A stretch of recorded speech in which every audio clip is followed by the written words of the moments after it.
والنجم والشجر يسجدان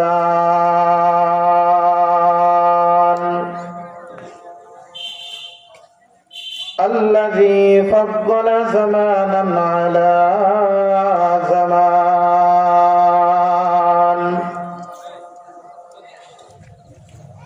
كما فضل مكانا على مكان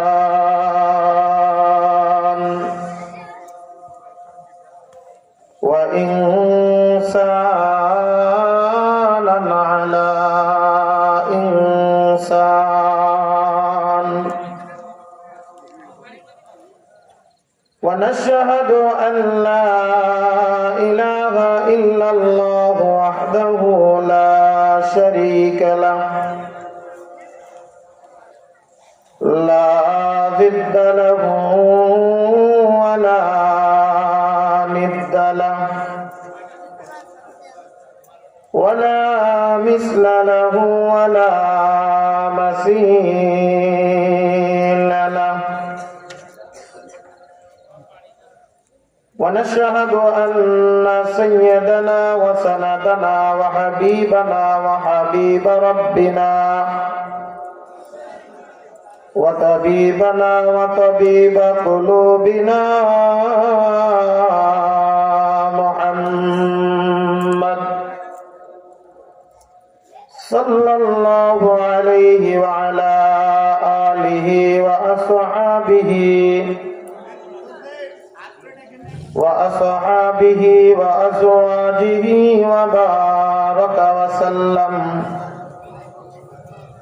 وبارك وسلم تسليما كثيرا كثيرا أما بعد فأعوذ بالله من الشيطان الرجيم بسم الله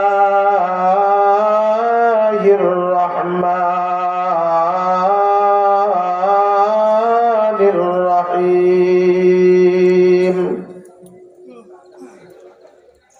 إن الله عنده علم الساعة وينزل الغيث ويعلم ما في الأرحام وما تدري نفس ماذا تكسب غدا وما تدري نفس بأي أرض تموت إن الله عليم خبير صدق الله المولانا العظيم وصدق رسوله النبي الكريم ونحن على ذلك من الشاهدين والشاكرين والحمد لله رب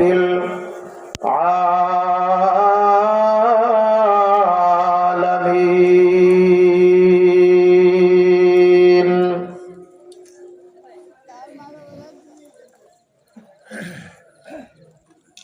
الحمد لمن قدر خيرا وقبلا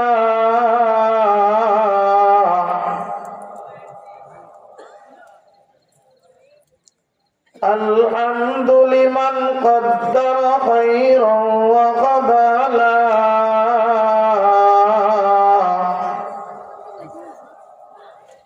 والشكر لمن صور حسنا وجمالا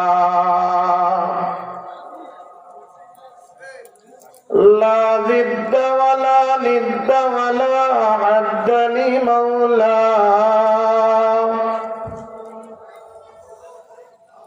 لا ضد ولا ند ولا حد لمولاه الآن كما كان ولم يلق खल्क ज़वाला मैं दूर हो मजबूर हो ऐ सैयद आलम दीदार दिखाते नहीं आवाज सुना दो यहाँ हम सब मुसाफिर हैं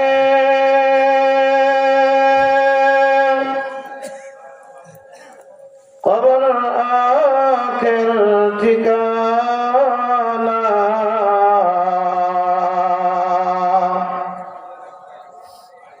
कोई आगे रवाना है कोई पीछे रवाना।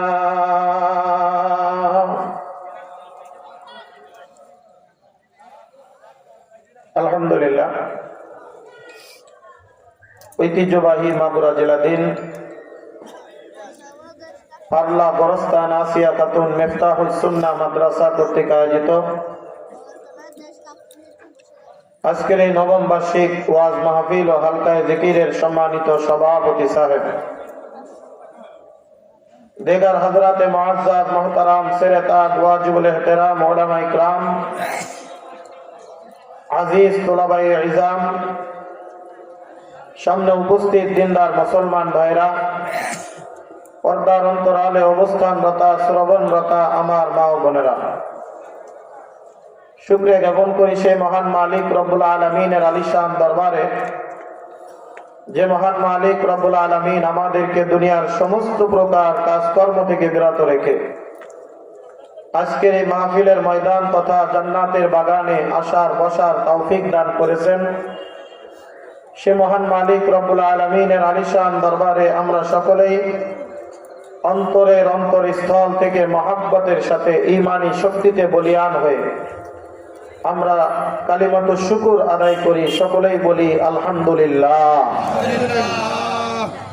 সম্মানিত হাজিরিন, আমি শুরুতেই বলেছি রাত যেহেতু অতি দীর্ঘায়িত হয়ে গিয়েছে, আলোচনা করার ইচ্ছা থাকলেও আলোচনা বেশি দীর্ঘায়িত করার কোনো সুযোগ নাই। আমি মনে করি সারা রাত এই মাহফিল শোনা বা করার থেকে ফজরের নামাজ জামাতের সাথে আদায় করা লক্ষ কোটি গুণ নেকি আর সওয়াব বেশি। কথা বলে ঠিক কিনা? এমন যেন না হয় এই মাহফিলের কারণে আমি রাত 1টা পর্যন্ত 2টা পর্যন্ত আলোচনা শুনলাম বা করলাম, ফজরের নামাজে জামাতে হাজির হতে পারলাম না। আমি বক্তারাও আল্লাহ ধরবে, শ্রোতাদেরকেও আল্লাহ তাআলা ধরবেন। বক্তাদেরকে ধরবেন তুমি কেন করলা, কর্তৃপক্ষরে ধরবেন তোমাদের কারণেই সব থেকে বেশি গোলমাল হয়েছে। ধরা খাবে বেশি কর্তৃপক্ষ, এরপরে বক্তা, এরপরে হলো শ্রোতা। শ্রোতাদের একটু পান, তারা তো পার পেয়ে যাবে। আল্লাহ বক্তা ওয়াজ করিল করবো কি, কোরআনের মহব্বতে উঠতে পারি নাই, যাইতে পারি নাই। কথা ঠিক না? এখানে কি দুনিয়ার কোনো মহব্বতে আসছেন না কোরআনের মহব্বতে? সকলে বলেন দুনিয়ার মহব্বতে না কোরআনের মহব্বতে? দুনিয়ার কোনো আশা আছে না আখিরাতের আশায়? একটাই আশা, আল্লাহর রেজামন্দি, আল্লাহর ক্ষমা, আল্লাহর মাফিয়া। কথা বলেন ঠিক কি ঠিক না? সম্মানিত হাজিরিন, আমি কুরআনুল কারীমের একটাই নিয়ে টানাটানি করে বেড়াচ্ছে।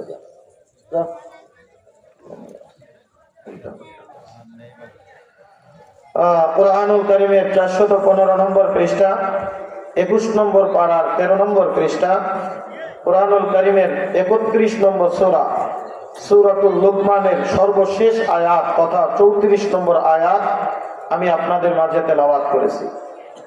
এই আয়াতের উপরে সার সংক্ষেপে কয়েকটি কথা বলেই আলোচনা রীতি টেনে দোয়া হবে ইনশাআল্লাহ।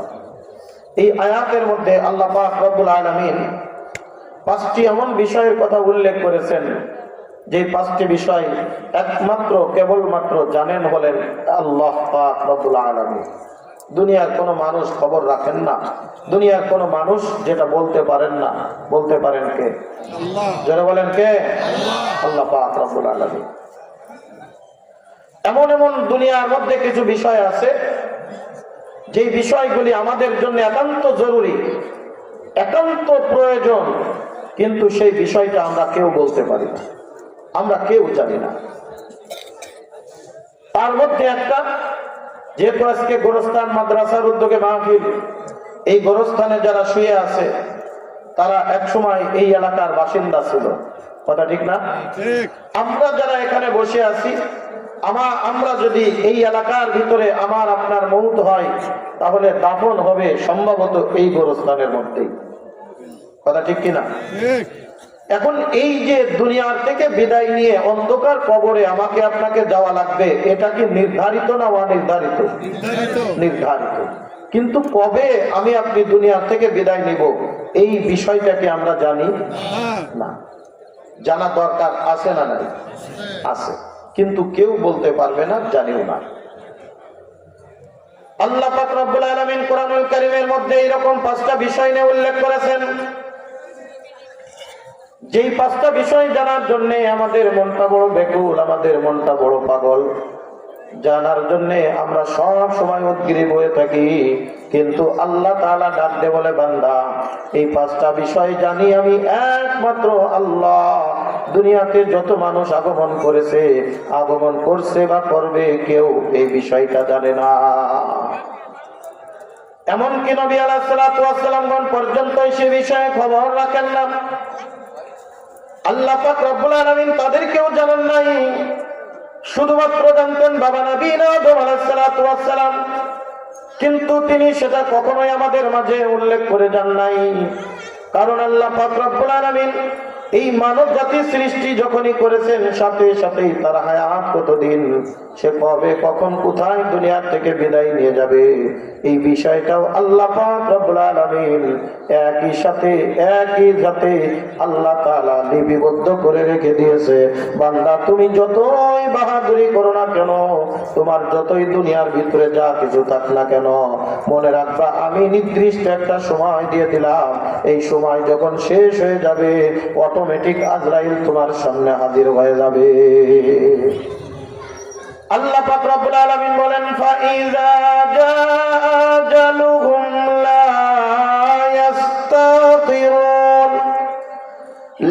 ইয়াস্তাখিরুনা সাআতাও ওয়া লা ইয়াস্তাকদিমুন।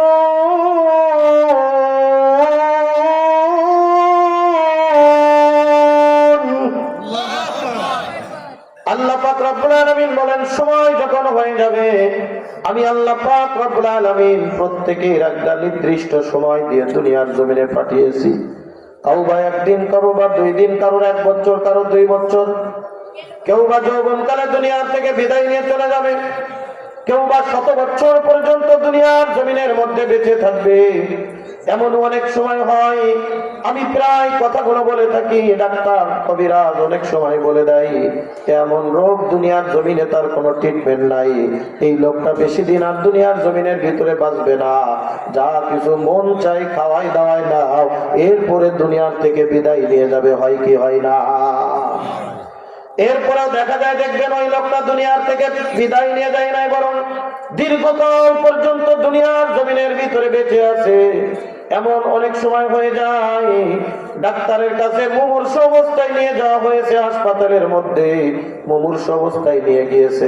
ডাক্তাররা অনেক চেষ্টা তদবির করে, অপারেশন করে, ঔষধপত্র খাওয়াইয়ে ওই লোকটারে ভালো করে দিল। দুনিয়ার জমিনের কোনো মেশিন বা কোনো কিছুই তার রোগ বা মুসিবত কিছুই ধরতে পারে নাই। ডাক্তাররা হাসপাতাল থেকে রিলিজ করে দেয়া দিল, যান এই লোকটা পরিপূর্ণ সুস্থ, এই লোকটার ভিতরে আর কোনো রোগ নাই। দেখবেন বাড়িতে আসার আগে অথবা পরে লোকটা দুনিয়ার থেকে বিদায় নাই, এরকম নজির আছে না নাই?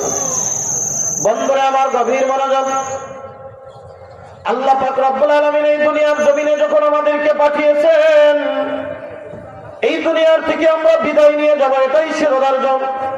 কারণ আল্লাহ পাক রব্বুল আলামিন বলেন, কুল্লু নাফসিন যায়িকাতুল মাউত সুম্মা ইলাইনা তুরজাউন।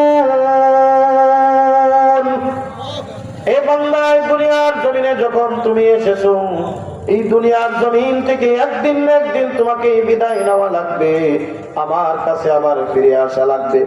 আবার এই জমিন থেকে যেরকম তুমি দুনিয়ায় আসছো, আবার এই জমিন থেকে অন্ধকার কবরে যাবা। এই কবর থেকে আল্লাহ পাক রব্বুল আলামিন আবার ইসরাফিল আলাইহিস সালামের সিংহায় ফুৎকারের মাধ্যমে আল্লাহ তাআলা কিয়ামতের ময়দানে আবার আমাদেরকে উঠাইবেন, আমাদের হিসাব নেবেন। দুনিয়ার জমিনে আমি কি কি আমল করেছি, কতটুকু আমল করেছি। এরপরে স্থায়ী একটা বাসস্থান হবে, একটা হয়তোবা জান্নাত নতুবা জাহান্নাম। মানুষ যখন মারা যায়, মারা যাওয়ার সময় কবরে আমরা মাটি দিই না? কথা বলেন, মাটি দিই দিই না? মাটি দেওয়ার সময় আমরা কোন দোয়াটা বলি বলেন তো?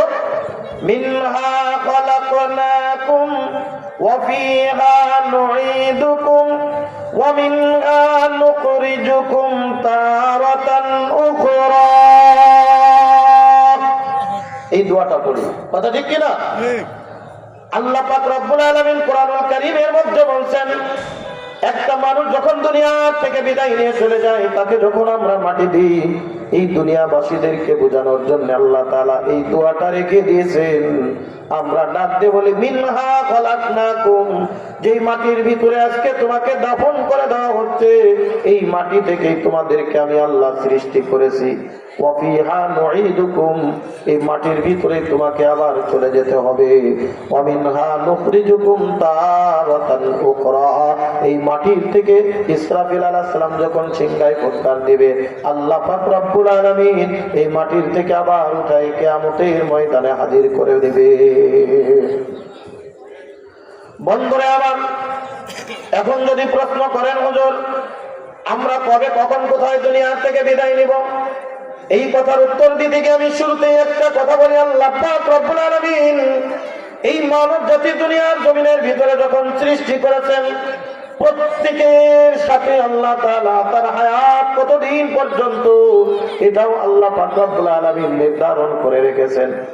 মেরাজের ঘটনা আপনারা পড়ে দেখবেন।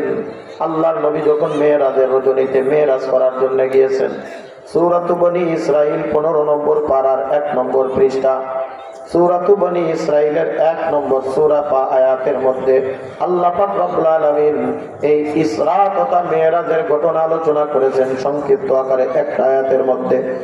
আল্লাহ পাক রব্বুল আলামিন বলেন, সুবহানাল্লাযী আসরা বিআবদিহি লাইলাম মিনাল মাসজিদিল হারাম ইলাল মাসজিদিল হারাম ইলাল মাসজিদিল আকসা আল্লাযী বারাকনা হাওলাহু লিনুরিয়াহু মিন আয়াতিনা। আল্লাহ পাক রব্বুল আলামিন বলেন, ওই মহান ঘটনার কথা তোমরা স্মরণ করো যে আমি নবী মুহাম্মদকে বাইতুল্লাহ থেকে বাইতুল মুকাদ্দাস থেকে আমি আসমান সবর করায়া সিদরাতুল মুনতাহা পাড়ি দিয়া আমি আল্লাহর কুদরতির বাড়িতে অবস্থান করালাম, ডাক দিয়ালাম যে নবী মুহাম্মদুর রাসূলুল্লাহ সাল্লাল্লাহু আলাইহি ওয়াসাল্লামকে সরাসরি আমি এবং তিনি একবার হাঁটুর সাথে হাঁটু মিলায়া, হাতের সাথে হাত মিলায়া আমি এবং নবী মুহাম্মদ দুইজনে কথোপকথন করেছি। জোরে জোরে কান সুবহানাল্লাহ।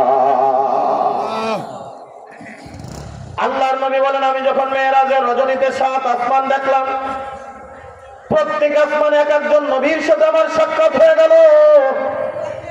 70 আসমান পাড়ি দেওয়ার পরে যা দেখি একটা মসজিদ, যেটা সরাসরি বাইতুল্লাহর একেবারে উপরে, যেই মসজিদের নাম হলো বাইতুল মামুর।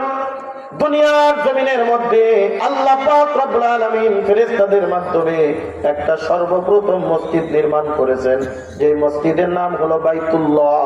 আর আল্লাহ তাআলা সরাসরি বাইতুল্লাহর উপর থেকে উপরে 7 আসমানের উপরে আল্লাহ পাকের আরশে আজিমের গোড়ায় একটা মসজিদ নির্মাণ করেছেন, যে মসজিদের নাম হলো বাইতুল মামুর। এই দুনিয়ার জমিনের মসজিদ গুলো প্রদক্ষিণ করে অর্থাৎ তাওয়াফ করে দুনিয়ার মানব জাতিরা, কথা বলেন ঠিক কি ঠিক না? মানব এবং জিন জাতি লক্ষ লক্ষ টাকা খরচ করে বাংলাদেশ থেকে আমরা হজ আর উমরা করার জন্য যাই। বাইতুল্লাহ তওয়াফ করার জন্য যাই, আল্লাহ পাক রব্বুল আলামিন বাইতুল মামুর নির্মাণ করেছেন ফেরেশতাদের তওয়াফ করার জন্য। কিয়ামত পর্যন্ত এই বাইতুল মামুর ফেরেশতারা তওয়াফ করতে থাকবে। পৃথিবীর জমিনের একজন মাত্র ব্যক্তি বাইতুল মামুরে 2 রাকাত নামাজ আদায় করার সুযোগ পেয়েছেন, তাই নাম হলো জনাবে মুহাম্মদুর রাসূলুল্লাহ সাল্লাল্লাহু আলাইহি ওয়াসাল্লাম। সুবহানাল্লাহ। মাগুরার মুসলমান গভীর মনোযোগ। আল্লাহর নবী বলেন, আমি 2 রাকাত নামাজ আদায় করে যখন মসজিদ থেকে বাইর হব, হঠাৎ করে আমার নজর চলে গেল মসজিদের একবার মেইন গেটের সামনে বিরাট বড় সিঁড়ি দিয়া তাক করে বানানো, সিঁড়ির নিচে যেখানে আসমানের একবার পুরো পর্দা, জমিন যেরকম দুনিয়ায় আসমানে ওরকম আল্লাহর নূর, শিকড় দেখা যায়, সব কিছু দেখা যায়। বিরাট একটা বড়ই গাছ লাগানো আছে, পাতা দেখা যায় লক্ষ লক্ষ কোটি কোটি পাতা, কিন্তু ওই গাছে কোনো একটা বড়ই বা ফল দেখা যায় না। আপনারা বলেন, ফেরেশতারা খায়, ফেরেশতারা ঘুমায়, ফেরেশতাদের খাওয়াও নাই, ঘুমও নাই, কারণ ফেরেশতারা কিসের তৈরি? নূরের তৈরি। নূর দিয়ে যারা তৈরি করা হয় তার খাওয়াও নাই, ঘুমও নাই। কথা বলেন ঠিক কি ঠিক না? বন্ধুরে আমার, আল্লাহর নবীর আব্দে বলেন, ভাই জিবরিল, এই 7 আসমানের উপরে বাইতুল মামুরের গোড়ায় এই আসমানের উপরে বড়ই গাছটা কেন আমি দেখতে পাচ্ছি? আমার একটু হিকমত বলবানি। গাছের কোন আমি ফল দেখতে পাচ্ছি না, শুধু পাতা আর পাতা। প্রত্যেকটা পাতার ভিতরে আমি কি যেন লেখা দেখতেছি, আমি তেমন একটা বুঝতেছি না। হযরতে জিবরিল আমিন ডাক দিয়ে বলে, ইয়া রাসূলুল্লাহ, ইয়া হাবিবাল্লাহ, এটা দুনিয়ার বড়ই গাছের পাতার মতো দেখতে মনে হলেও এটা দুনিয়ার সাধারণ কোনো বড়ই গাছ না।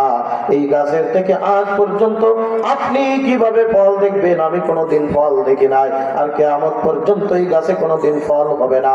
এই গাছটা রেখেছেন আল্লাহ পাক রব্বুল আলামিন আপনার উম্মতের জন্য, দুনিয়ার মানব জাতির জন্য আল্লাহ আসমানে গাছ লাগায় রাখছে। মানব জাতি কোথায়? কথা কয় না, বুঝেননি আমার কথা? মানব জাতি কোথায়? দুনিয়ার জমিনে। আর আমাদের জন্য গাছ লাগাইছে কোথায়? আসমানে। আল্লাহর নবী বলেন, আমি হয়রান হয়ে গেলাম, এ জিবরিল, মানব জাতি হলো দুনিয়ায়, তাদের জন্য গাছ আসমানে। এই দুনিয়ার মানুষ আসমানের গাছের দ্বারা কিসের উপকার হবে? হযরত জিবরিল আমিন বলেন, ইয়া রাসূলুল্লাহ, ইয়া হাবিবাল্লাহ, মানব জাতির জন্য বলতে তাদের উপকারের জন্য বলা, তাদের ফল ভক্ষণ করার জন্য আমি বুঝাইতে চাই নাই, বরং এই গাছটা মানব জাতির জন্যই আল্লাহ তাআলা বানিয়েছেন। এই গাছের ভিতরে যতটা পাতা দেখতেছেন কিছু কিছু পাতা নতুন নতুন গজায়, আবার কিছু কিছু পাতা দেখতেছেন শুকনা হইয়া লাল হইয়া পড়ে যাচ্ছে। ফেরেশতারা এইটা কুইটা নিজেদের কাছে সংরক্ষণ করে রাখতেছে। আল্লাহর নবী বলেন, দেখলাম, এর হিকমত আমার একটু খুলে বলবা নাকি? হযরতে জিবরিল আমিন ডাক দিয়ে বলে, ইয়া রাসূলুল্লাহ, ইয়া হাবিবাল্লাহ, এই যে গাছটা আপনি দেখতে পাচ্ছেন, যতটা পাতা গাছে দেখতে পান, এই পাতা সম পরিমাণ লোক পৃথিবীর জমিনে মানব জাতি আল্লাহ সৃষ্টি করেছে। যেই পাতাগুলো পড়ে যাচ্ছে তার মানে মানুষটাও দুনিয়ার থেকে বিদায়। যেই পাতা নতুন গজাচ্ছে, দেখেন এই পাতার মানুষ দুনিয়ার জমিনের ভিতরে যায়, অর্থাৎ এই নতুন পাতা আমাদের দুনিয়ার জমিনে আগমন করলাম। মায়ের পেট থেকে যখন একটা সন্তান ভূমিষ্ঠ হয়ে যায়, আল্লাহ পাক রব্বুল আলামিন বড়ই গাছের সাথে একটা পাতা লাগিয়ে দেন। ওই পাতার ভিতরে ওই মানুষটার নাম এবং তার হায়াত আল্লাহ তাআলা নির্ধারণ করে রেখে দেন। আর এই মানুষটার যখন মৌতের সময় হয়ে যাবে, এই মানুষের যখন মরণের সময় কাছায় যাবে, আল্লাহর নবী বলেন 40 দিন আগে এই পাতাটা গাছের থেকে ঝরে পড়ে। ফেরেশতারা কুড়িয়ে নিয়ে হযরতে আজরাইলকে দেয়া দেয়। আজরাইল আলাইহিস সালাম দেখে নাই এই মানুষটা আর মাত্র এই কয়দিন বাকি আছে, অমুক জায়গায় অমুক স্থানে এই লোকটা দুনিয়ার থেকে বিদায় নেবে। আজরাইল অপেক্ষা করতে থাকে ওই লোকটারে ওখান থেকে জান কবজ করার জন্য। আমার হায়াত ওই বড়র গাছের পাতার মধ্যে লিখে রাখছেন কে? আল্লাহর নবী বলেন দুনিয়ার কোন মানুষ জানে না, জানেন কে? আল্লাহ পাক রব্বুল আলামিন এমন 5টা বিষয় সূরাতুল লুকমানের 34 নম্বর আয়াত তথা শেষ আয়াত কুরআনুল কারীমের 415 নম্বর পৃষ্ঠা 114টা সূরার মধ্যে 31 নম্বর সূরা কুরআনুল কারীমের 21 নম্বর পারা 13 নম্বর পৃষ্ঠা আল্লাহ পাক রব্বুল আলামিন ডাক দিয়ে বলে বান্দা এমন 5টা বিষয় আছে যে 5টা বিষয় দুনিয়ার কোনো মানুষ জানে না, জানি আমি একমাত্র আল্লাহ। চমৎকার একটা ঘটনা মনে পড়ে যায়, কলিজার টুকরা বাজান গভীর মনোযোগ সহকারে শুনবেন। আজকে আমরা কোন দুনিয়ার পিছনে পাগল হয়ে পড়ে গেলাম। এই যে আজকে গোরস্থান মাদ্রাসার উদ্যোগে মাহফিল, তাকায় দেখেন এই গোরস্থানের মধ্যে এমন অনেক মানুষ ঘুমিয়ে আছে যারা এক সময় আমাদের থেকে অনেক সুঠাম দেহের অধিকারী ছিল। জোরে কোন কথা ঠিক কি ঠিক না? একটা সময় এই পাল্লা এলাকার ভিতরে রাজত্ব করে বেড়াইতো, মাগুরার ভিতরে সুনাম সুখ্যাতির অভাব ছিল না। আজকে তারা দুনিয়ার জমিনের ভিতরে নাই নাই, এই অন্ধকার কবরে ঘুমিয়ে আছে। এ পাল্লা এলাকার যুবক, এ আমার মুরব্বি বাপজান রে, এমন একটা দিন সময় এসে যাবে ওই গাছের বড়র গাছের পাতা কাটটা ঝরে গেছে বলতে পারি না, 40 দিন আগেই বুঝতে পারে একটা মানুষ যখন দুনিয়ার থেকে বিদায় নিয়ে যাবে 40 দিন আগেই কিন্তু তার দিলের ভিতরে একটা এমন ভাব চলে আসে, আমি মনে হয় আর দুনিয়ার জমিনে বেশি দিন ধরে বাঁচবো না। জোরে জোরে কান কথা ঠিক কি ঠিক না? মৌতু কাসিন কুল্লু নাসিন শারিবু কবরু বাইতিন কুল্লু নাসিন দাখিলু কবরু বাইতিন কুল্লু নাসিন দাখিলু ইহা हम सब मुसाफिर है कब्र आखिर ठिकाना कोई आगे रवाना है कोई पीछे रवाना कोई आगे रवाना है कोई पीछे रवाना। जोरे कौन अल्लाहु আকবার। এ বগুড়ার মুসলমান গভীর মনোযোগ, আল্লাহ পাক রব্বুল আলামিন এই দুনিয়ার জমিন থেকে আমাকে আপনাকে নিয়ে যাবে, আমরা কেউ বলতে পারি না কবে দুনিয়ার থেকে যাব। আল্লাহ পাক রব্বুল আলামিন এই দুনিয়ার জমিনের মধ্যে যাদেরকে ইলমওয়ালা দান করেছিলেন, যাদের অঢেল জ্ঞান দান করেছিলেন, এই উম্মতে মুহাম্মাদীর মধ্যে যাদের নামে মাযহাব তৈরি হয়েছে, যাদের মাসআলা মাসাইল আমরা পড়ে মুফতি হই, মুহাদ্দিস হই, যাদের কথা শ্রবণ করে এই কোরআন এবং হাদিস থেকে যারা মাসলা ইস্তেমবাদ করে আমাদের মাঝে বড় বড় কিতাব রেখে দিয়েছেন, তার মধ্যে একজন ছিলেন হযরতে ইমামে আহমদ ইবনে হাম্বল রাহিমাহুল্লাহু তাআলা আলাইহি। যেই মাযহাবকে বলা হয় হাম্বলি মাযহাব, উনি অধিকাংশ সময় মদিনায় বসবাস করতেন। মদিনায় আসহাবে সুফফায় তিনি হাদিসের কিতাব পড়াতেন। দুইজন ইমাম তারা মক্কা মদিনায় অবস্থান করতেন। তার মধ্যে একজন হলো হযরত ইমাম আহমদ ইবনে হাম্বল রাহিমাহুল্লাহ। কিছু কিছু কিতাবের মধ্যে আবার ইমাম শাফি রাহমাতুল্লাহ আলাইহির জীবনী এরকম একটা ঘটনা লিখেন, কিন্তু জামে মানে সহিহ কওল হলো হযরত আহমদ ইবনে হাম্বল রাহমাতুল্লাহি আলাইহি উনি আল্লাহর নবীর রওজার পাশে সব সময় পড়ে থাকতেন। আর দিলের ভিতরে একটা তামান্না ছিল, আমার মরণ যখন হবে তখন আমার যেন এই আল্লাহর রাসূলের রওজার পাশে আমি আসতে পারি, এখানে যেন আমার মউত হয়, কারণ আল্লাহ রাসূলের রওজার পাশে জাহান্নামের ফেরেশতা এসে আমার জান কবজ করতে পারবে না।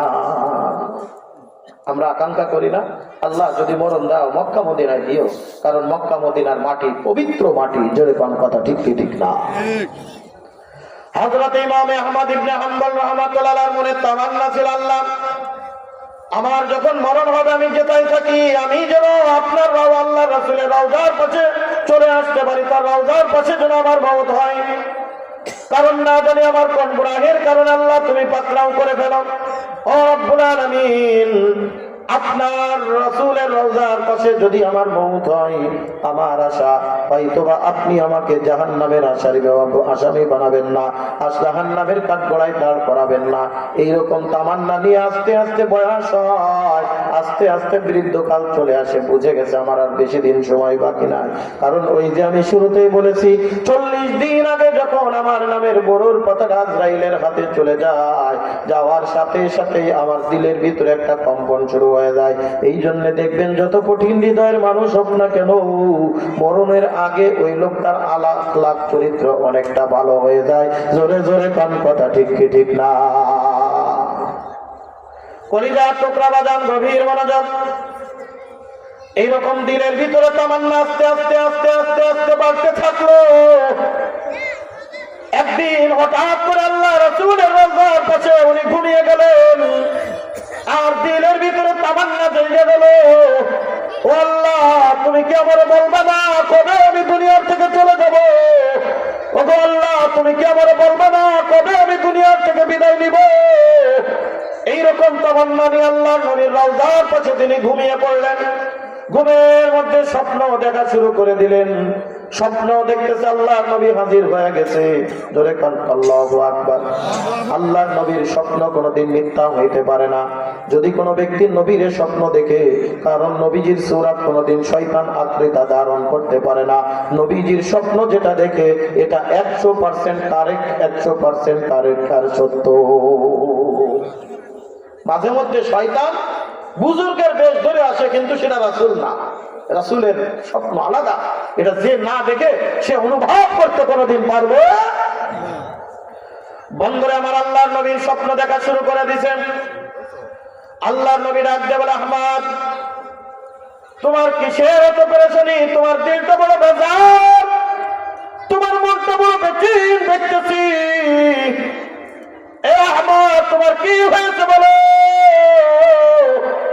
হযরত ইমাম আহমদ ইবনে হাম্বল রাহমাতুল্লাহ আলাইহি রাতে বলেন, আসসালাতু ওয়াসসালামু আলাইকা ইয়া রাসূলুল্লাহ, আসসালাতু ওয়াসসালামু আলাইকা ইয়া হাবিবাল্লাহ। আপনার সাক্ষাৎ হয়ে গেল, আমার কাছে বড্ড ভালো লাগলো। ও ইয়া রাসূলুল্লাহ, ইয়া হাবিবাল্লাহ, আমার দিলের ভিতরে একটা তামান্না, আমি যখন এই দুনিয়ার থেকে বিদায় নিয়ে যাব, আমার মরণটা যেন আজকে যেরকম আপনার রওজার পাশে আমি শুয়ে আছি, ঘুমিয়ে আছি, এইরকম অবস্থায় যেন আমার জানটা কবজ হয়ে যায়। কিন্তু কবে, কখন, কোথায় আমি দুনিয়ার থেকে বিদায় নিব, এই কথাটা আমি তো জানি না। আল্লাহর নবী আপনি আমার একটু বলে দেন, আমি ওই সময় আপনার রওজায়ে আতহারের পাশে আমি চলে আসব। বন্ধুরা আমার, কিতাবের ভিতরে আছে আল্লাহ নবী এরকম হাতের 5টা আঙ্গুল উঁচু করলেন। উঁচু করে দেখানোর সাথে সাথে হযরত ইমাম আহমদ ইবনে হাম্বলের ঘুম ভেঙে গেল, স্বপ্নটাও ভেঙে গেল। 5 আঙ্গুল উঁচু করে কি বলতে চান নির্দিষ্ট করে খুলাসা করে কোনো কিছুই তিনি বলেন নাই। ইমাম আহমদ ইবনে হাম্বল রাহমাতুল্লাহ আলাইহি পেরেশানি হয়ে গেলেন। আল্লাহর নবী 5 আঙ্গুল উঁচু করে কি বুঝাইতে চাইলেন? আমি কি 5 মিনিট নাকি 5 ঘন্টা নাকি 5 বছর নাকি 5 মাস নাকি কতদিন দুনিয়ার জমিনে বাঁচবো কিছুই তো আমারে জানান নাই। আমি 5 আঙ্গুল দেখে কি বুঝে নিব? স্বপ্নের কথা কিন্তু যারে তারে বলা যায় না রে বাজান। মনে রাখবেন, কথাই কথা চলে আসলো, না বলে হয় না। স্বপ্ন যখন দেখবেন তখন এই কথাটা, স্বপ্ন কথাটা এমন আলেমের কাছে বলবে যে আলেম স্বপ্নের ব্যাখ্যা করতে জানে। যারা তারা বললে, উল্টা ব্যাখ্যা করলে ওইটাই কাজে লেগে যায়। এই জন্য স্বপ্নটা সবার কাছে বলতে নাই। অনেক সময় আমার কাছে মনে হবে এটা ভালো, কিন্তু এটা খারাপ। ও যদি খারাপের কথা বলে দেয়, ভালো স্বপ্ন খারাপের কথা বলার সাথে সাথে ওইটা খারাপ হয়ে যাবে। আমি যখন হাটাজারি মাদ্রাসায়, চট্টগ্রাম হাটাজারি মাদ্রাসায় পড়ি, আমাদের একজন উস্তাদ ছিলেন, আবু দাউদ শরীফ পড়াতেন। আল্লাহ তাআলা তিনি দুনিয়ার থেকে বিদায় নিয়ে গেছেন। আল্লাহ তাআলা তার কবরকে জান্নাতের উচ্চ মাকাম বানিয়ে দিক, বলেন আমিন। আল্লামা হারুন সাহেব রাহিমাহুল্লাহ তাআলা, এ কলিজার টুকরা বাজান, উনি ছিলেন তাবির কর্তা, স্বপ্নের ব্যাখ্যা করতে পারতেন। একটা ছাত্র স্বপ্ন দেখেছে ঘরের ভিতরে আগুন ধরে গেছে। আমি আপনাদের কাছে যদি এরকম একটা স্বপ্নের কথা বলি, আপনারা কি বলবেন? ভালো না খারাপ? কোন ভালো না খারাপ? আগুন ধরে যাওয়া ভালো না খারাপ? খারাপ না? স্বাভাবিকভাবে আমরা বলবো আগুন ধরে যাওয়া মানে খারাপ। ওই জীবনে আগুন ধরবে না, ঘরে আগুন ধরবে না, বিপদ আছে, এরকমই তো আমরা বলবো। কারণ ঘরের ভিতরে আগুন ধরে গেছে, এটা কোনোদিন ভালো স্বপ্ন হইতে পারে না। আগুন জাহান্নামের আলামত।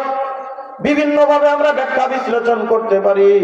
ওই ছাত্রটা চলে গেছে হুজুরের কাছে, হুজুর আমি এরকম একটা স্বপ্ন দেখলাম, আমি ঘরের ভিতরে শুয়ে আছি, আমার কাঠের নিচের থেকে বিরাট দাউ দাউ করে আগুন ধরে গেছে, দেখতে দেখতেই পুরা ঘর অগ্নিকাণ্ডে পুড়ে ছারখার হয়ে যাচ্ছে। ওই হুজুর তখন ডাকতে বলে, ছাত্র জলদি করে যাও, গোপনে গোপনে বাড়িতে যাইবা, তোমার কাঠের নিচে আল্লাহ তাআলা খনিজ পদার্থ রেখে দিয়েছে।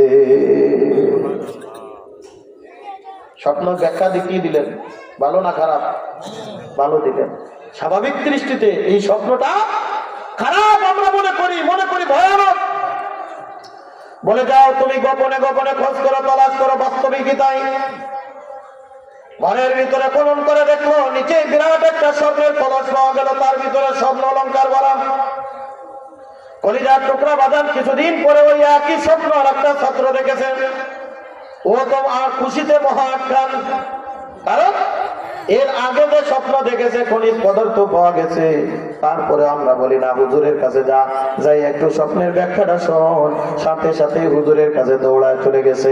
আর কালকে বন করে নাই, দেরি করে নাই, দৌড়ায় চলে গেছে। হুজুর ডাকতে বলে জলদি করে বাড়ি যাও, তোমার বড় মহা বিপদ, বাড়িতে যাও, দেখো একটা বড় বিপদ অপেক্ষা করতেছে। আমরা হয়ে গেলাম বাবা। আবুদাউদ শরীফের মাতেন ছিলাম আমি মতন পড়তাম, আমি সামনের তো ইবারত পড়তাম। আমার দিলের ভিতরে একটা তামান্না হলো, আমি এই ব্যাখ্যা অবশ্যই হুজুরের কাছে জিজ্ঞাসা করব।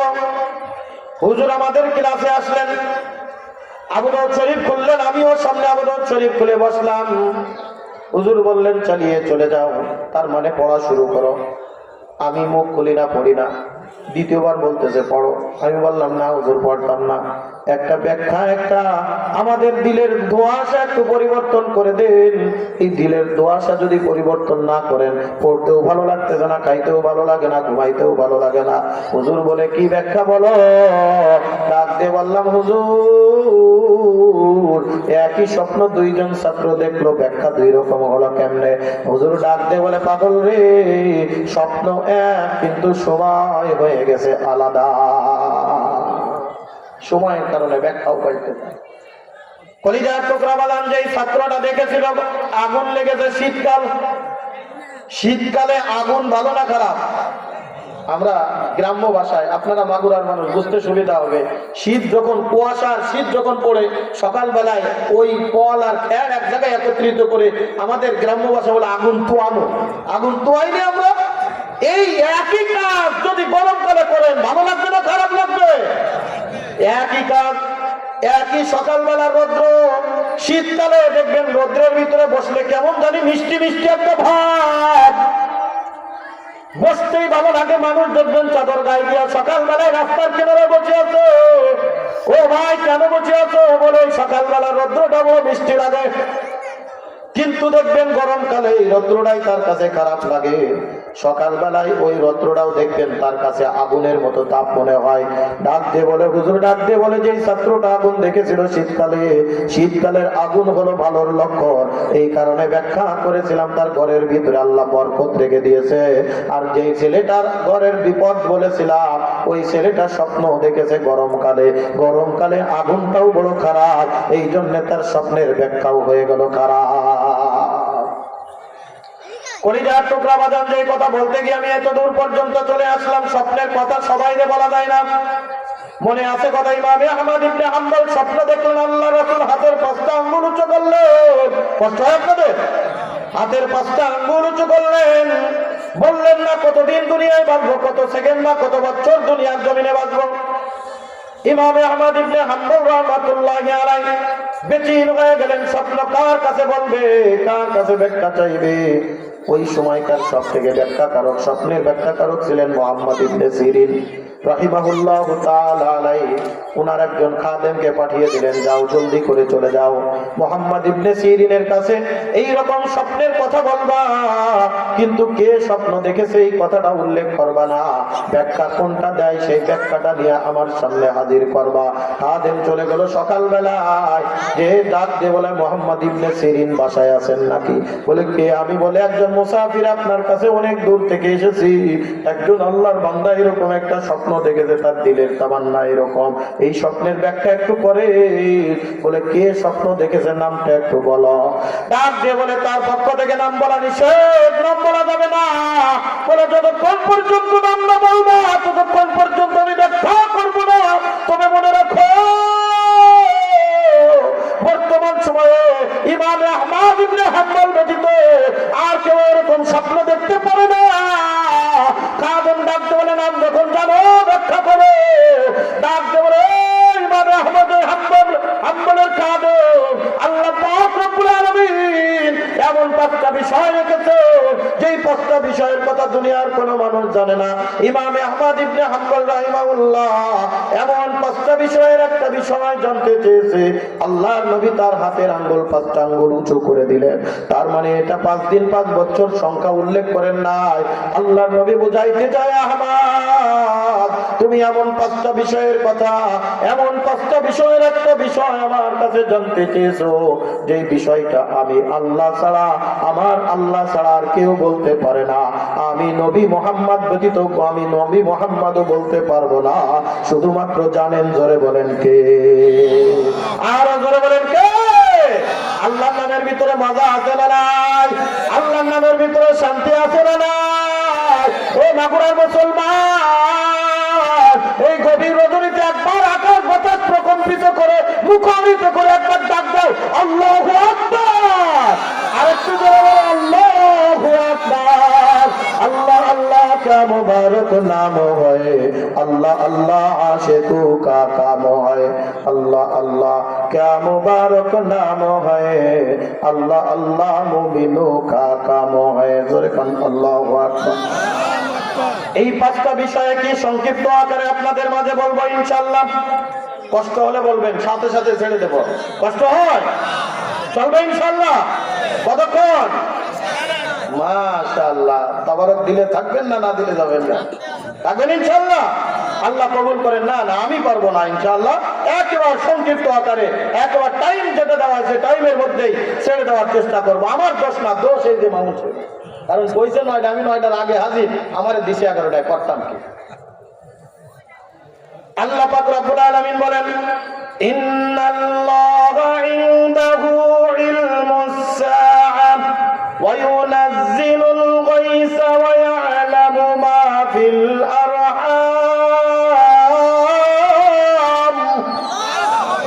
আল্লাহ পাক রব্বুল আলামিন বলে, দুনিয়ার মানুষ শুনো, আমি আল্লাহ তাআলা দুনিয়া একদিন প্রলয় করে দিব, একদিন কিয়ামত সংঘটিত হবে। এটা আমরা বিশ্বাস করি কিনা? মুসলমান যারা তারা বিশ্বাস করে কিয়ামতের উপরে। জোরে কোন কথা ঠিক কি ঠিক না? কলিজার টুকরা বাজান, কবে কিয়ামত হবে, কোথায় কিভাবে কিয়ামত হবে, এইটা জানেন কে? জোরে বলেন। মাঝে মধ্যে দেখবেন আমাদের গাজা করে কিছু, এই দুনিয়ার জমিনের ভিতরে গাজা করে কিছু ওই যে সায়েন্টিস্ট আছে, বিভিন্ন বিষয় আছে, ডাক দিয়ে কয় অমুক দিন দুনিয়া প্রলয় হয়ে যাবে, আছে না? পুরো গ্রহের প্রলয় দেখে এমন মনে হয় দিন দুনিয়া কিয়ামত হয়ে যাবে। একবার এরকম একটা ঘোষণা আসছে, সম্ভবত 2005 সালে অথবা 4 সালে আমাদের গ্রামে 11টা গরু জবাই হয়েছে, যে 3 দিন পরে দুনিয়া শেষ। না, এইরকম একটা প্রলয় দেখা দিচ্ছে। এই দুটো তারা যদি এক জায়গায় হয়, পুরো দুনিয়া শেষ। 11টা গরু জবাই হয়েছে। আমার আব্বা ডাক দিয়ে বলছে, উনি দেখদিন 2 কেজি গরু নিয়ে, গরু গোশ নিয়ে এলাম। কে বলে, দুনিয়া বলে শেষ হয়ে যাবে, একটু খাইয়ে মরি। মাহফিল হলি ওই এলাকায় দেখবেন গরু জবাই হয়েছে 5-6টা। আপনাদের এলাকা হয়েছে নাকি? হয় না? মাহফিল উপলক্ষে দেখবেন হয়, খালি খাবে, খাওয়ার চিন্তা। এই দুনিয়ার চিন্তা হলো শুধু খাও দাও পুষ্টি করো, কিন্তু আল্লাহর হুকুম মানার ব্যাপারে না। যদি কোন কথা ঠিক ঠিক না। আজকে যদি এই জায়গায় মাহফিল না হয়, গান বাজনার আয়োজন হতো, এই কয়জন লোক থাকতো নাকি? ওরে সুবহানাল্লাহ। সকাল রাত 12টায় মাহফিল, ওই গান শুরু হবে, সব দুপুরের পর থেকে চেয়ার বাংলা বাংলি শুরু। কি আগের কাতারে যে বসতে পারে, আগের কাতারে বসলেই 70 গুণ সব পেশে না কি? তাই এই পরিবার টুকরা বাজার গভীর মনোযোগ। আল্লাহ পাক রব্বুল আলামিন ডাক দিয়ে কিয়ামত হবে, একদিন এই দুনিয়া প্রলয় হয়ে যাবে, ধ্বংস হয়ে যাবে, ফারাক হয়ে যাবে। হযরত ইসরাফিল আলাইহিস সালাতু ওয়াস সালাম আজুক আল্লাহর আরশে আজিমের খুঁটির গোড়ায় সিংহা নিয়ে দাঁড়িয়ে আছে। আল্লাহ তাআলা শুধু বলবে কোন এ ইসরাফিল সিংহায় একটা ফুৎকার মার। বলার সাথে সাথে ইসরাফিল আলাইহিস সালাম যখন সিংহায় ফুৎকার মারবে, আল্লাহ তাআলা ডাক দিয়ে বলেন এই দুনিয়ার সব কিছু নিঃশেষ হয়ে যাবে, শেষ হয়ে যাবে। পাহাড় পর্বত টাস টাস টাস টাস করে ফেটে যাবে। এই দুনিয়া এমন একটা ঝাঁকি হবে, এই ঝাঁকিতে কোনো বিল্ডিং অট্টালিকা পালান ঘর কোনো কিছুই থাকবে না। এই তো গত কয়েকদিন আগে শুক্রবারের দিন সকাল 10:49 মাত্র 5 পয়েন্টের একটা ঝাঁকি আল্লাহ তাআলা দিয়েছে। মানুষ, দুনিয়ার মানুষ, বাংলাদেশের মানুষ বিশেষ করে এই এলাকার খবর আমি বলতে পারবো না, কিন্তু আমি তখন ঢাকায় কেবলমাত্র ঘুমের থেকে উঠে ওযু করে আমি খাবার খাওয়ার জন্য যাব, দেখি মসজিদে এরকম ভাবে হেলতেছে দুলতেছে। একটা দৌড় দিয়া বাইরে আসলাম, দেখি মনে হয় কে জানি ধাক্কাইতেছে। মাত্র 5 পয়েন্টের একটা ধাক্কা যদি বিল্ডিং তুলে যায়, আল্লাহ তাআলা যেদিন ইসরাফিলকে রাখতে বলবে, ইসরাফিল এমন একটা ফুৎকার মেরে দে পুরা দুনিয়া ধপ ধ্বংস। কারণ এই পৃথিবী দাঁড়িয়ে আছে পানির উপরে, যেরকম কথা ঠিক কি ঠিক না? এই পৃথিবীর 3 ভাগের 1 ভাগ হলো মাটি আর 2 ভাগ হলো পানি। পানির উপরে দাঁড়িয়ে আছে যাতে হেলে দুলে না যায়। আল্লাহ তাআলা এই জন্যে জীবান তথা পাহাড় সৃষ্টি করেছেন। আমরা যেরকম একটা বিল্ডিং করি, কলম খাড়া করি, আল্লাহ তাআলা ওইরকম কলম খাড়া করেছেন পাহাড়। পাহাড় যখন দোলনা শুরু করে দিবে, পুরা দুনিয়া ফানা ফানা হয়ে যাবে, নষ্ট হয়ে যাবে, শেষ হয়ে যাবে। এই দুনিয়ার কোনো কিছুই আর অবস্থান করবে না। আল্লাহ পাক রব্বুল আলামিন ওয়া কানাল আরশু আলাল মা, আল্লাহর আরশ ব্যতীত সব কিছু ধ্বংস হয়ে যাবে। পুরা দুনিয়া, আসমান থাকবে না, জমিন থাকবে না, সব কিছু নষ্ট, সব পানি পানিতে থই থই করবে। আর আল্লাহর আরশে আজিম থাকবে পানির উপরে। কলিজার টুকরা বাজানে কিয়ামতের খবর রাখেন কে? আরো জোরে কোন কে? তবে আল্লাহর নবী কিয়ামতের কিছু আলামত বর্ণনা করেছেন বিভিন্ন হাদিসের মধ্যে। আলামতে সুগরা, আলামতে কুবরা, ছোট আলামতের বড় আলামত বর্ণনা করেছেন। এই দিকে যেমন অনেক লম্বা চওড়া আলোচনা। আল্লাহ পাক রব্বুল আলামিন বলেন, দ্বিতীয় নম্বর হলো আল্লাহ ছাড়া কেউ দুনিয়ার জমিনের ভিতরে খবর রাখে না। ওয়া ইউনাজ্জিলুল গায়সা, বৃষ্টি কখন, কোথায়, কতটুকু পরিমাণ, কি পরিমাণ বৃষ্টি হবে, এই খবরটা রাখেন কে? জোরে কার? মাঝে মধ্যে দেখবেন বিরাট মেঘাচ্ছন্ন হয়, মেঘ হয়ে পুরা এলাকা কালো কুচকুচে হয়ে গেছে, অন্ধকার হয়ে গেছে, মেঘ বজ্রাইতেছে, ডাক মারে বারবার, বিজলি চমকায়, কিন্তু বৃষ্টির নামে খবর নাই। হালকা একটু বাতাস ছেড়ে আবার আগের মতো আকাশ পরিষ্কার হয়ে যায়। জোরে কোন কথা ঠিক কি ঠিক না? আবার দেখা যায় কোন প্রকার মেঘ বাদলা বাদল কোনো কিছুই নাই, কিন্তু দেখবেন মুসলমানের বৃষ্টি হাঁটু পর্যন্ত বৃষ্টি হয়ে গেছে। সব কিছু দেবে বলার মালিক কে? জোরে বলেন কে? আর একটু জোরে বলেন আল্লাহু আকবার। আমার আল্লাহ ডাকতে বলেন, দুনিয়ার মানুষ শুনে আল্লাহ, আমি আল্লাহ কোথায়, কোন অবস্থায়, কতটুকু পরিমাণ বৃষ্টি দিব, কোন মেঘে বৃষ্টি হবে, কোন মেঘে বৃষ্টি হবে না, এইটা জানেন কে? বলবেন হুজুর ওয়েদার যারা টের পায়, যারা এই যে আবহাওয়াবিদরা আছে, আবহাওয়াবিদরা বলে তারা কিন্তু 100% কোনো সময় গ্যারান্টি দেয় না। তারা বলে আজকের দিন অথবা আগামীকাল এত % বৃষ্টি হওয়ার সম্ভাবনা আছে। জোরে কোন কথা ঠিক কিনা? 3 নম্বর আল্লাহ পাক রব্বুল আলামিন বলেন, ওয়া ইয়ালামু মা ফিল আরহাম, মাতৃগর্ভের মধ্যে সন্তান ছেলে না মেয়ে জানেন কে? কথা বল না, আরো জোরে বলেন। আরে আল্লাহর নাম যদি আমি মুখে স্বীকার না করি, আমার আল্লাহর সাথে সম্পর্ক হবে না। কথা বলে ঠিক কি ঠিক না? এই জন্য বেশি বেশি ডাকবো কারে? আল্লাহ পাক রব্বুল আলামিন ডাক দিয়ে বলেন, উদউনি আস্তাজিব লাকুম, বান্দা তুই আমারে ডাক, আমি তোর ডাকের সাড়া দিব। রাত প্রায় 12টা বাজতে গেল। ও আমার মুরব্বী বাপজান, এখন তো আপনাদের দরকার ছিল কালো পালঙ্গের উপরে শুইয়া, জাসিমের উপরে শুইয়া, কম্বলের নিচে শুয়ে থাকার কথা, কিন্তু আপনারা কষ্ট করে ঠান্ডার ভিতরে বসে আছেন। তাকায় দেখেন উপর থেকে টপ টপ করে কুয়াশা পড়ে, নিচের থেকে মাটির থেকেও ঠান্ডা আসে। এখান থেকে যদি একটু নেকি কামাই না করে যায়, এই রাত্রে, এই কঠিন গভীর রাত পর্যন্ত বসে থাকা, এটা বসে থাকা ছাড়া আর কোনো উপকারে আসবে না। এই কারণে মাঝে মধ্যে ডাকবো কারে? আরো বড় বলেন আল্লাহ। ও রব্বুল আলামিন আমাদের ডাক কবুল করে দাও, জোরে করে আমিন। এ পরিবার টুকরা বাজার সন্তান দেওয়ার মালিক কে? জোরে বলেন কে? সন্তান না দেওয়ার মালিক কে? আল্লাহ যদি দেওয়ার মতো ইচ্ছা করেন, এ পরিবার টুকরা বাজার ইচ্ছা করলে আল্লাহ তাআলা দিতে পারেন, ইচ্ছা না করলে নাও দিতে পারেন। ওদের চেষ্টা করে তদবির করে ডাক্তার দেখায়, কবিরাজ দেখায়, 15 বছর 20 বছর পার হয়ে যায়, সন্তান হওয়ার কোনো খবর নাই।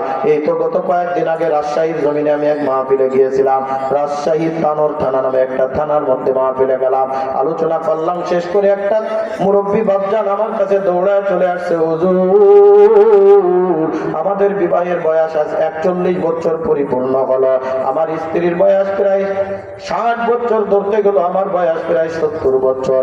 এতদিন পর্যন্ত আমরা নিঃসন্তান ছিলাম, আমাদের 2টা পালক পুত্র আছে, 2টা সন্তান আমি দত্তক নিয়েছি।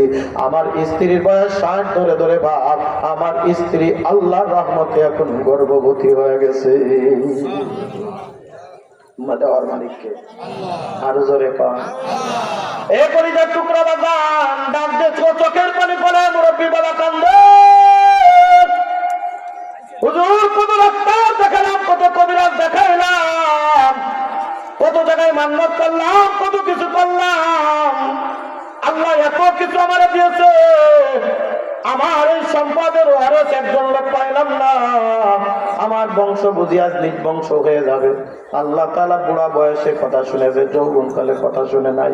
এই জন্য সন্তান মায়ের পেটে হবে কি হবে না, এটা জোরে বলেন জানেন কে? আল্লাহ পাক রব্বুল আলামিন বলে, সন্তান যখন মায়ের গর্ভের ভিতরে আসে, এই সন্তান ছেলে হবে না মেয়ে হবে জানেন কে? আপনারা বলতে পারেন হুজুর আল্ট্রাসাউন্ড করলে তো আমরা বলতে পারি ছেলে না মেয়ে, ডাক্তাররা বলে দেয় ছেলে না মেয়ে।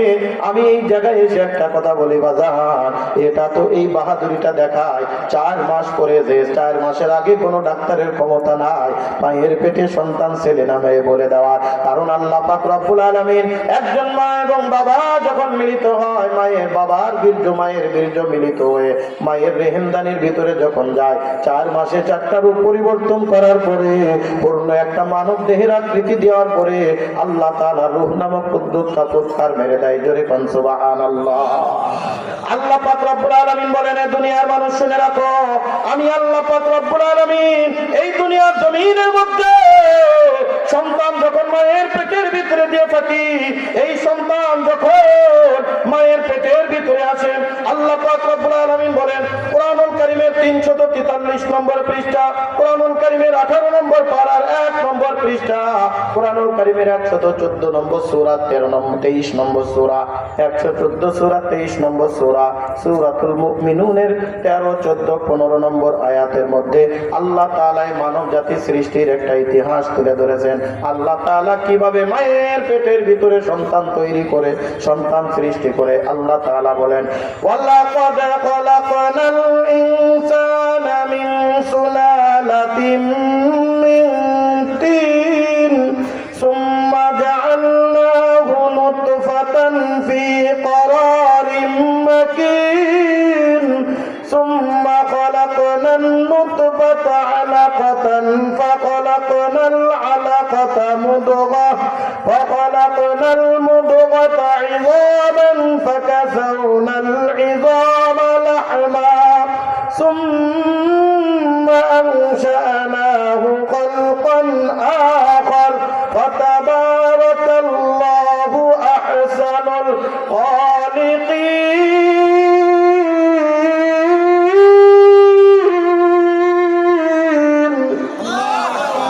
আল্লাহ পাক রব্বুল আলামিন বলে, একজন মা এবং বাবা যখন মিলিত হয়, প্রথম 40 দিন মায়ের গর্ভের ভিতরে রেহেমদানির ভিতরে আমি বীর্য আকারে রাখি, দ্বিতীয় 40 দিনে রক্তের টুকরা করি, তৃতীয় 40 দিনে রক্তের টুকরা থেকে একটা মানব দেহের আকৃতি তৈরি করি, সেখান থেকে হাড় গোড় লাগায় পুরো একটা মানব দেহের আকৃতি আসে।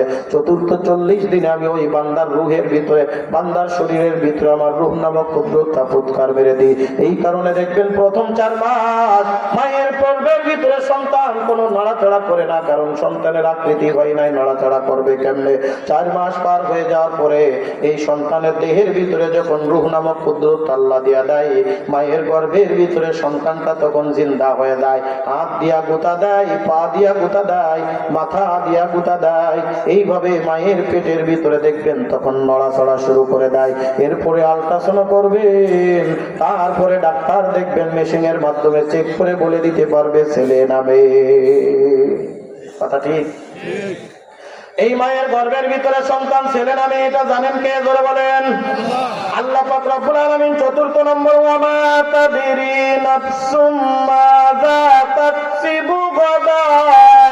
এই রিজিকের মালিক কে? জোরে বলেন কে? আমি যে এখন খাইলাম খেতে পারবো কিনা, কি আমার রিজিকের মধ্যে আছে, এটা জানেন কে? যার রিজিক সেই খায়। আমরা অনেক সময় যারা একটু গরিব আছি, যখন অভাব যায়, যদি কোনো মেহমান আসে আমরা রাগ করি, আর আসার আর সময় পাইল না, কি কই না, আসার আর সময় পেল না, 2 দিন পর পর আসতে যাচ্ছে। মনে রাখবেন, মেহমান আসলে খুশি হবেন, বেজার হবেন না। তার মানে এটা না প্রত্যেকদিন আর একজনের বাড়ি দিয়ে তুমি খাবা। মেহমান আসলে খুশি হবো, তার মানে প্রত্যেকদিন আমার বাড়ি 10টা আসুক না। আল্লাহর নবী বলেন, তুমি যদি মানুষকে খাওয়াও দান করো, রিজিক প্রদান করো, রিজিকের মালিককে মনে রাখবা, তোমার রিজিক সে খায় না, তার রিজিক সেই খায়। আল্লাহ কোথায় কখন কি খাবে, বান্দা কোথায় কখন কি খাবে, এটা আল্লাহ তাআলা আমার আপনার জন্মের সময় নির্ধারণ করে রেখেছে। যেরকম ভাবে হায়াত নির্ধারিত, আল্লাহ তাআলা আমার জন্য রিজিক নির্ধারণ করে রেখেছে। বান্দা যদি আমার রিজিকে না থাকে, আমার প্লেটের ভিতরে থাকলে আমি খাইতে পারবো না। একটা গল্প মনে পড়ে গেল, বলবো? কষ্ট হচ্ছে মনে আপনাদের? বলবো?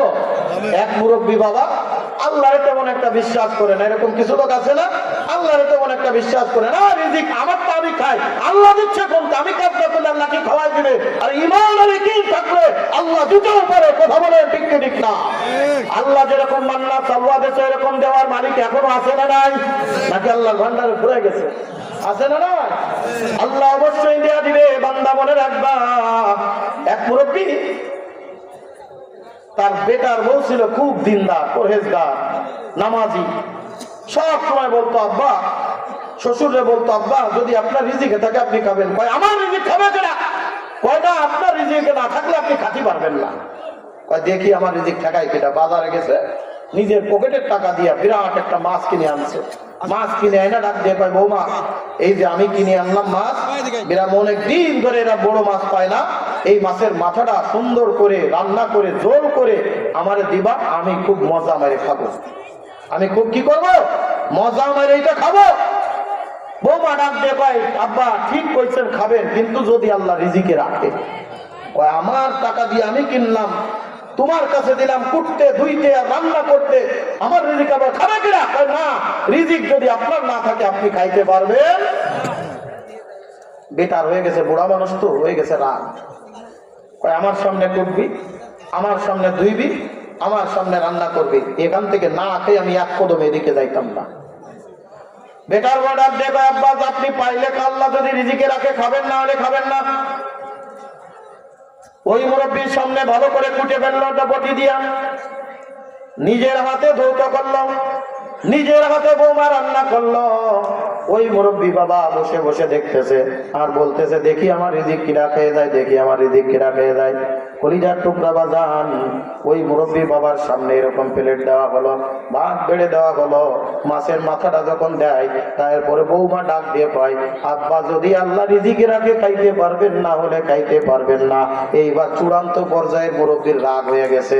আরে আমার প্লেটে আমার মাথা, এই প্লেটের থেকে হাতে নেবো আর খাবো, হাতের ভিতরে ধরেছে। তারপরে আবার ডাক দিয়ে কয়, আব্বা রিজিকে থাকলে খাইতে পারবেন, না থাকলে খাইতে পারবেন না।